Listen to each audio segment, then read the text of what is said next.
नमस्कार साथियों, मैं doctor Manoj Ahuja news channel में आपका हार्दिक अभिनंदन करता हूं। आहूजा न्यूज बुलेटिन देखने से पहले हम आपको बता दें, हमारा न्यूज चैनल कोई प्रोफेशनल चैनल नहीं है। कानून की विशेष जानकारियां दिखाना, मौजूदा विधानसभा से संबंधित महत्वपूर्ण खबरें दिखाना और हमसे जो लोग जुड़े हुए हैं, हमारे सब्सक्राइबर्स, हमारे मित्र, हमारे शुभचिंतक, उनसे जुड़ी हुई महत्वपूर्ण खबरें दिखाना हमारे आहूजा न्यूज चैनल की पहली प्राथमिकता में शामिल है। आप भी हमारे आहूजा न्यूज चैनल के सदस्य बने। अगर आपने हमारे चैनल को सब्सक्राइब नहीं किया है तो सब्सक्राइब करें। तो आइए देखते हैं आज की विशेष खबरें Ahuja news channel bulletin. Bar association Kekri द्वारा जिला बचाओ अभियान के तहत कोर्ट परिसर में धरना प्रदर्शन जारी है। अधिवक्ता पिछले कई दिनों से यहां कोर्ट परिसर के बाहर टेंट लगाकर धरने पर बैठे हैं तथा सरकार से केकड़ी को जिले का दर्जा फिर से देने की मांग कर रहे हैं। शुक्रवार को धरना प्रदर्शन के दौरान पूर्व अपर लोक अभियोजक परवेज नकवी ने कहा कि सरकार ने बिना सोच विचार जो फैसला लिया है उसका खामियाजा केकड़ी की जनता को भुगतना पड़ेगा। सरकार ने अपने राजनीतिक के फायदे के मद्देनजर केकड़ी को जिले के दर्जे से हटाया है। वहीं उपाध्यक्ष शिव प्रसाद पाराशर ने कहा कि सरकार को जल्द से जल्द अपने इस फैसले पर पुनर्विचार करते हुए केकड़ी को फिर से जिले का दर्जा देना चाहिए, जो जन भावना की अनुरूप है। उन्होंने सरकार से केकड़ी को फिर से जिले का दर्जा देने की पुरजोर मांग रखी।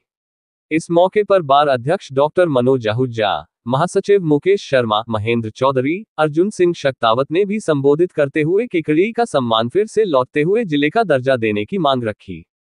धरना प्रदर्शन के दौरान अधिवक्ता सलीम गौरी, हेमेंद्र सिंह, रवि पवार, सानिया सेन, विशाल राजपुरोहित ने काव्य रचनाओं के जरिए सरकार पर निशाना साधते हुए सरकार की फैसले को जन विरोधी बताया।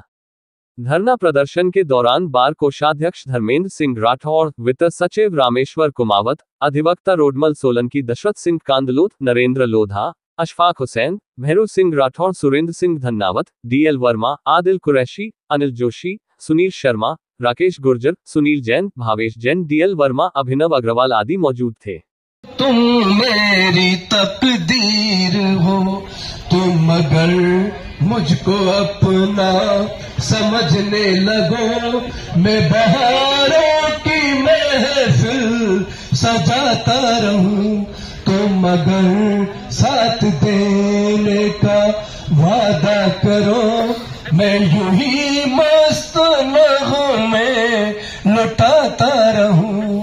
तुम अगर मेरी नजरों के आगे रहो, मैं बहारों के शय से छुड़ाता रहूं।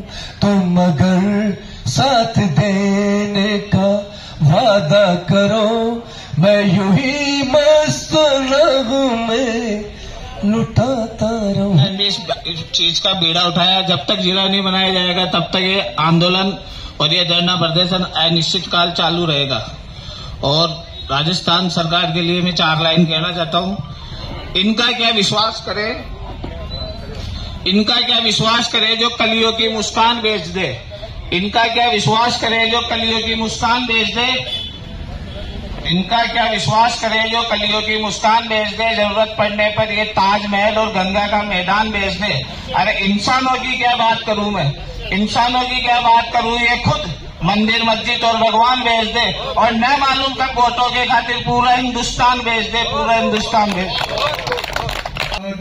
प्यार वफा सब बातें हैं, बातों का क्या कसमें वादे। प्यार वफा सब बातें हैं, बातों का क्या कोई किसी का नहीं यहाँ।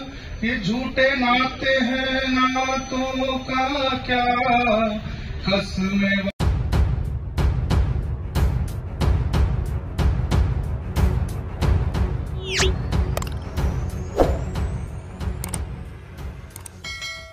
पाली की पॉक्सो कोर्ट संख्या 1 के जज सचिन गुप्ता ने जैतपुर थाना क्षेत्र में 9 वर्षीय नाबालिग का मुंह दबाकर उसे अपने साथ ले जाकर तथा उसके साथ दुष्कर्म का प्रयास करने के मामले करीब 1 साल पुराने मामले में शुक्रवार को फैसला सुनाया। कोर्ट ने मामले में आरोपी महेंद्र पुत्र तेजाराम निवासी वायद पुलिस थाना जैतपुर को अपहरण व दुष्कर्म के प्रयास के मामले में मुजरिम ठहराते हुए 20 वर्ष की सजा सुनाई। कोर्ट में पीड़ित पक्ष की ओर से विशिष्ट लोक अभियोजक उपमा रावल ने मामले से संबंधित तथ्यों की जानकारी देते हुए बताया कि पाली जिले के जैतपुर थाना क्षेत्र में 13 फरवरी 2024 को एक व्यक्ति ने रिपोर्ट दर्ज करवाई थी कि उसकी नाबालिग बेटी का अपहरण कर उसके साथ दुष्कर्म का प्रयास किया।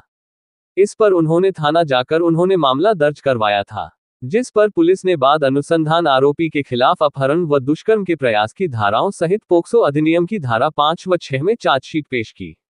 वहीं इस मामले में पीड़ित पक्ष की ओर से विशिष्ट लोक अभियोजक उपमा रावल ने पैरवी करते हुए मौखिक व दस्तावेजी साक्ष्य प्रस्तुत कर आरोपियों को कठोर दंड से दोषित करने की पैरवी की। रावल के तर्कों से सहमत होते हुए न्यायाधीश ने आरोपी को 20 साल की सजा से दंडित करने के आदेश पारित किए।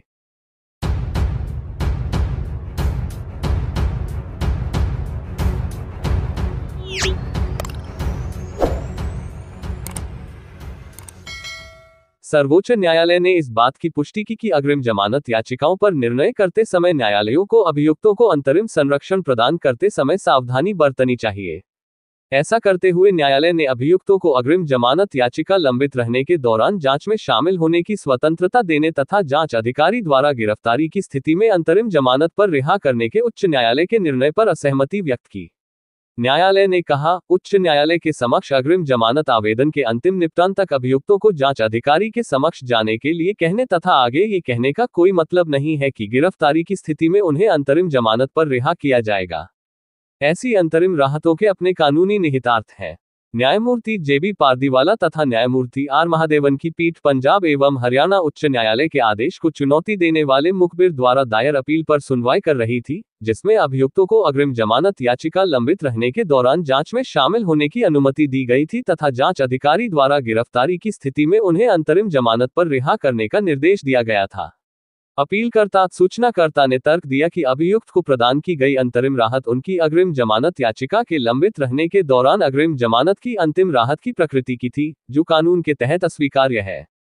अपीलकर्ता के तर्क में बल पाते हुए न्यायालय ने उच्च न्यायालय द्वारा अंतरिम राहत प्रदान करने को अस्वीकृत कर दिया तथा माना कि यह व्यावहारिक रूप से अग्रिम जमानत याचिका के निपटारे तक अग्रिम जमानत की अंतिम राहत प्रदान करने की प्रकृति की थी।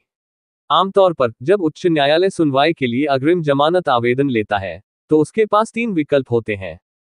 या तो वह इसे पहले ही दिन खारिज कर सकता है या वह राज्य को नोटिस जारी कर सकता है, लेकिन कोई अंतरिम सुरक्षा प्रदान नहीं करेगा, या किसी दिए गए मामले में नोटिस जारी कर सकता है और उचित सुरक्षा प्रदान करना भी उचित समझ सकता है। उपरोक्त निश्चित रूप से मामले की योग्यता को ध्यान में रखते हुए संबंधित न्यायालय का विवेक है। हालांकि वर्तमान मामले में हम जो अस्वीकृत करते हैं वह दी गई अंतरिम राहत की प्रकृति है। ये व्यावहारिक रूप से अंतिम राहत देने की प्रकृति में है, अदालत ने टिप्पणी की। श्रीकांत उपाध्याय एवं अन्य बनाम बिहार राज्य एवं अन्य 2024 के मामले का संदर्भ दिया गया, जहां अदालत ने अग्रिम जमानत देने के विवेकाधीन अधिकार का प्रयोग करने में सावधानी बरतने पर जोर दिया। यह माना गया कि अंतरिम आदेश केस विशिष्ट होते हैं और प्रत्येक मामले के तथ्यों पर निर्भर करते हैं, और ऐसा अंतरिम आदेश पारित नहीं किया जाना चाहिए जो जांच में बाधा उत्पन्न कर सकता है और संभावित रूप से न्याय की विफलता का कारण बन सकता है।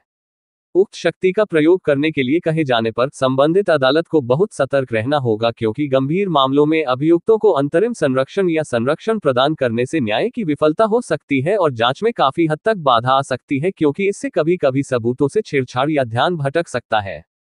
श्रीकांत उपाध्याय के मामले में न्यायालय ने कहा कि हम यह नहीं मानेंगे कि न्यायालय ऐसे आवेदन पर विचार किए जाने तक अंतरिम संरक्षण पारित नहीं करेगा, क्योंकि यह धारा किसी व्यक्ति की स्वतंत्रता को अनुचित गिरफ्तारी से बचाने के लिए बनाई गई है और हम कहते हैं कि ऐसे आदेश उचित मामलों में पारित किए जाएंगे। केस का शीर्षक दीपक अग्रवाल बनाम बलवंत सिंह एवं अन्य।